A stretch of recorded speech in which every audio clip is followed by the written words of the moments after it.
On November 3, 1961, President John F. Kennedy established the United States Agency for International Development, USAID.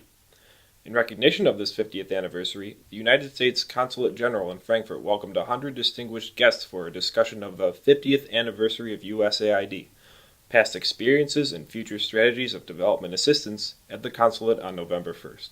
Good evening and welcome to the U.S. Consulate in Frankfurt. For many of you, it's your first time here. We hope it won't be your last. We're looking forward to having more events in this nice multi-purpose room.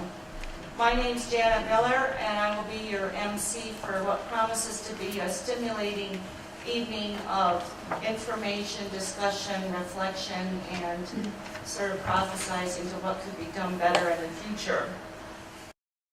Janet Miller, head of the Consulate's Press and Cultural Section, kicked off an elaborate program introducing Consul General Edward Alford.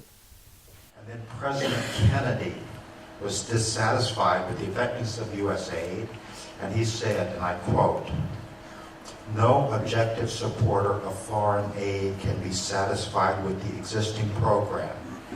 Actually, a multiplicity of programs, bureaucratically fragmented, awkward and slow. Its administration is diffused over a haphazard and irrational structure covering at least 4 departments and several other agencies. The program is based on a series of legislative measures and administrative procedures conceived at different times and for different purposes, many of them now obsolete, inconsistent, and unduly rigid, and thus unsuited for our present needs and purposes. Its weaknesses have begun to undermine confidence in our efforts, both here and abroad." Given this very dismal record to this point, the question was, why then should the United States continue to provide foreign economic assistance? President Kennedy answered that question when he established USAID, and he said, "The answer is that there is no escaping our obligations, our moral obligations as a wise leader and good neighbor in the interdependent community of free nations, our economic obligations as the wealthiest people in a world of largely poor people, as a nation no longer dependent upon the loans from abroad that once helped us develop our own economy, and our political obligations as the single largest counter to the adversaries of freedom. To fail to meet these obligations now would be disastrous and in the long run more expensive. For widespread poverty and chaos lead to a collapse of existing political and social structures which would inevitably invite the advance of totalitarianism into every weak and unstable area. Thus our own security would be endangered and our prosperity imperiled. A program of assistance to the underdeveloped nations must continue because the nation's interest and the cause of political freedom require it." Words spoken 50 years ago, and just as true tonight as they were on that night 50 years ago. After the Consul General's introductory remarks, Dr. Ann Phillips, former senior political economist in the USAID Policy and Program Coordination Bureau, delivered the keynote speech on the contributions and shortcomings of USAID development assistance in Afghanistan.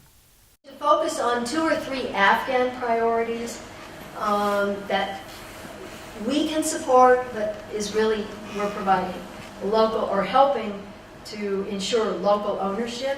We should only engage in projects and programs now to which the Afghans contribute. And not necessarily money, but time, labor, ideas. They should be involved in design. If they're not interested in contributing, I can assure you that when we are gone, these projects will no longer be functioning. They will not be there. We should only focus on projects and programs that the Afghans themselves can sustain after we leave. We really need to begin to pare back. We do a long list of things here, much of which is not sustainable. And we need to pay attention to the unintended consequences of aid. All aid is political. Drilling a well is political. Where you put a clinic is political. where you renovate a school is political. Each thing that we do affects power relations, political relations, social relations, and economic relations. Do no harm is the watchword of the development assistance community. And we all subscribe to it, we just need to think more about the unintended consequences of aid.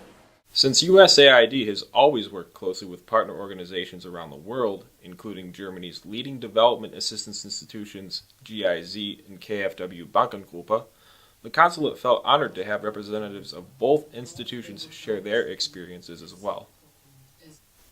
The program concluded with a panel discussion on how the lessons learned in many decades of international development assistance could possibly be applied to the rapidly changing countries of the Arab Spring.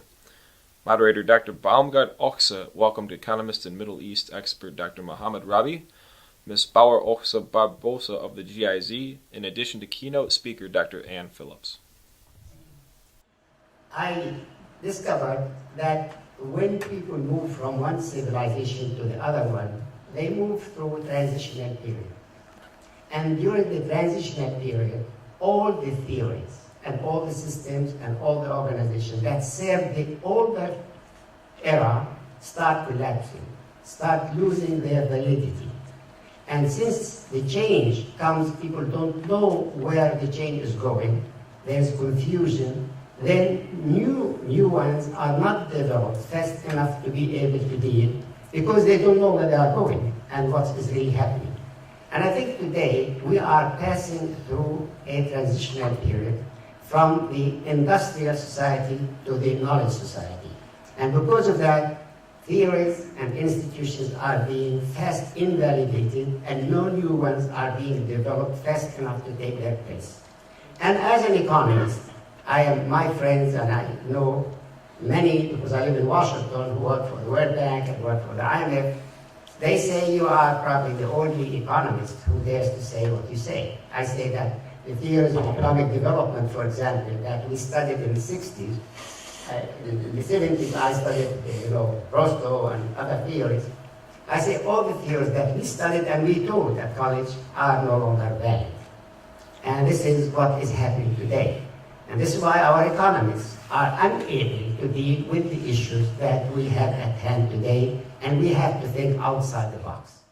After the end of the program, Janet Miller thanked the speakers and the audience for having so lively engaged in inspiring discussions which were soon continued in the concluding reception.